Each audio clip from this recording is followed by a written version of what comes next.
savez, quand moi je dresse des bilans là, un peu dramatiques ou cyniques ou expéditifs comme je viens de le faire, je me donne quand même toujours le temps d'essayer de répondre à cette question-là. Enfin, que faire?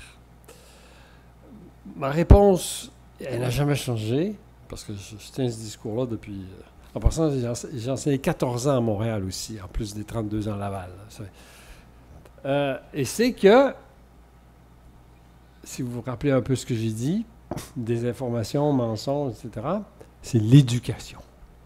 Pour changer quoi que ce soit, étant donné la façon dont nos démocraties fonctionnent, il faut que les gens qui prennent les décisions soient subissent suffisamment de pression de la part des populations pour prendre des décisions telles que, par exemple, réglementer les taxes, réglementer Netflix. Hein? Il y a plein d'exemples où nos dirigeants font tout à fait à l'encontre des intérêts de la collectivité.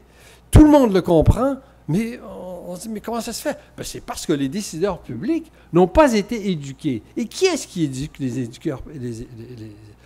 décideurs publics? C'est la population. Mais d'où vient l'éducation de la population? Elle vient de l'éducation familiale, de l'éducation scolaire, de l'éducation collégiale, de l'éducation universitaire et de l'éducation collective. Ce que je veux dire par là, c'est qu'on ne peut pas changer la société en disant, bon, ben, ça a déjà été essayé, il faut trucider les classes riches, il faut faire ci, il faut faire ça. Il faut convaincre, il faut échanger. Il y a beaucoup d'exemples, je ne vais pas prendre trop de temps, mais de cas assez simples. Par exemple, l'austérité, c'est un grand mensonge.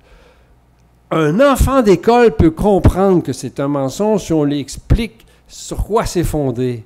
Le chantage à l'emploi, quand on dit dans nos universités, il faut former des gens, des experts. C'est un mensonge. Former des experts, c'est former des chômeurs.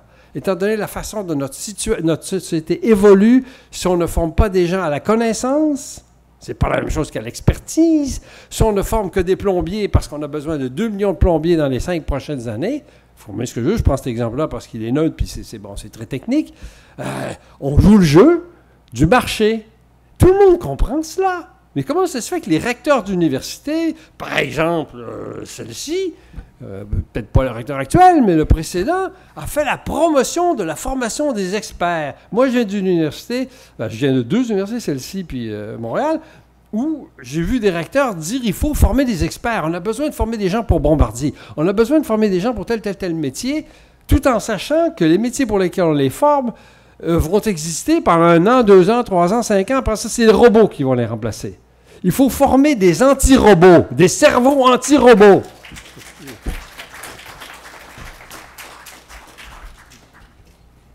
Oui, je vais aller dans le même sens que le professeur de Connect. Moi, je dirais, au-delà de l'éducation ou parallèlement à l'éducation, et le grand problème, le nœud du problème, c'est l'ignorance. Il y a Ford, le président américain Ford, qui disait que si les citoyens savaient ce qu'on fait avec leur argent, tout le monde irait demain à la banque pour retirer tout leur argent. C'est vraiment de l'ignorance. Comment nos fonds, nos économies sont gérées par les banques? Et c'est ces mêmes banques qui disent que nous sommes dans le plan d'austérité, il y a une crise, il y a la faillite, etc. Et donc la grande question, c'est l'ignorance. Et il faut sortir de cette ignorance, et M. de Connect l'avait écrit, même la nouvelle ignorance, il faut sortir de cette ignorance. Et la deuxième chose, comme le dit Hessel, nous devons nous indigner. Et quand les gens sont informés, quand les gens sortent de l'ignorance, et vous connaissez, vous avez vos droits, nous connaissons nos droits, nous les réclamons. Et vous avez vu ce qui s'est passé en Grèce. Et quand les citoyens se sont dit que non, nous ne voulons pas les mesures d'austérité, le Premier ministre Tsipras était obligé d'aller demander, de dire à Merkel, je ne peux pas, je suis élu sur un mandat et avant d'appliquer le diktat de Bruxelles, je vais demander, que je vais consulter mon peuple avant de savoir si je dois appliquer ce diktat. Et quand le peuple avait décidé de dire non, nous soutenons vos plans, les mesures de sortie de crise que propose Tsipras, bon, ils ont trouvé une autre alternative pour humilier la Grèce. Mais le problème est que tout le monde comprend que ce n'est plus la même chose. Et nous avons vu ce qui s'est passé en France avec Nuit debout. Nous avons vu même dans plusieurs pays, à Madrid avec Podemos, nous avons vu qu'il y a une pression sur le gouvernement. Ils savent que nous ne pouvons plus se permettre de faire n'importe quoi parce que les citoyens nous demanderont des comptes. Donc moi, je pense que l'une des meilleures, la meilleure manière de sortir, la meilleure action qu'il faut faire, c'est de sortir de l'ignorance. Et au même moment, et pour sortir de l'ignorance, il faut la connaissance et il faut s'indigner. J'aimerais reprendre une très belle formule de M. de Coninck et la faire mienne. Il faut échanger. C'est-à-dire qu'il faut poser un regard critique sur ces idées, sur les outils qui sont proposés, entre autres dans l'espace public, faire ce qu'on fait en ce moment, échanger des idées.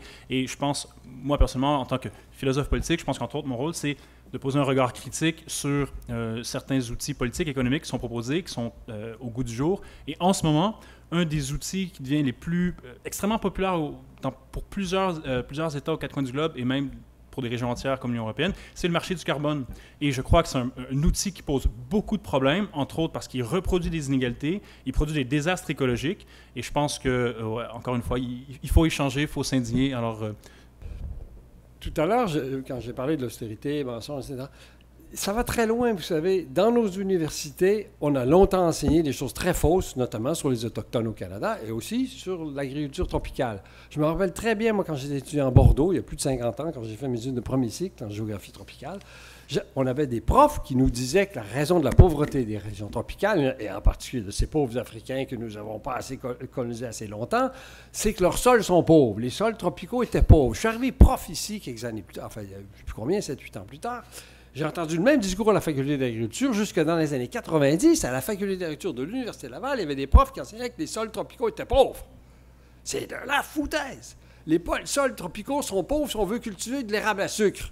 Mais si on veut cultiver du palmier à huile, allez pas me dire que c'est pauvre. Bon sang, c'est les rendements les plus élevés de la planète de n'importe quelle culture. Si on veut les cultiver du café dans la vallée du Saint-Laurent, c'est Tintin. Allez les cultiver en Ouganda sur les hautes terres, ça pousse, etc., etc., etc.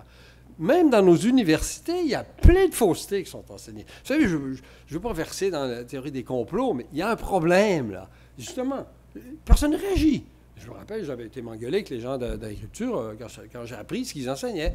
Puis ils n'en ont plus jamais parlé de la pauvreté, tout le temps que j'étais ici, en tout cas.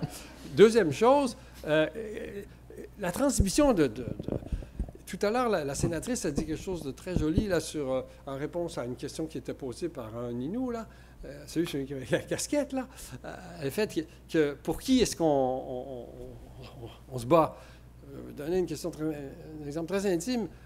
Ma fille préférée et unique, qui a 2 enfants, me reproche souvent, même si j'ai pris ma retraite, donc après 46 ans d'enseignement, je ne battrai jamais le record de Thomas, là, mais de continuer à m'impliquer. Beaucoup moins qu'autrefois, pour diverses raisons. D'abord, je suis à la retraite. Et je lui ai dit la chose suivante. Ça rejoint ce que la sénatrice avait dit. Écoute, Sophie, si moi je ne m'implique pas, là, si les gens de mon âge là, ne s'impliquent pas, c'est tes enfants qui vont en souffrir. Elle a 2 merveilleux petits-enfants, puis moi je passe à eux.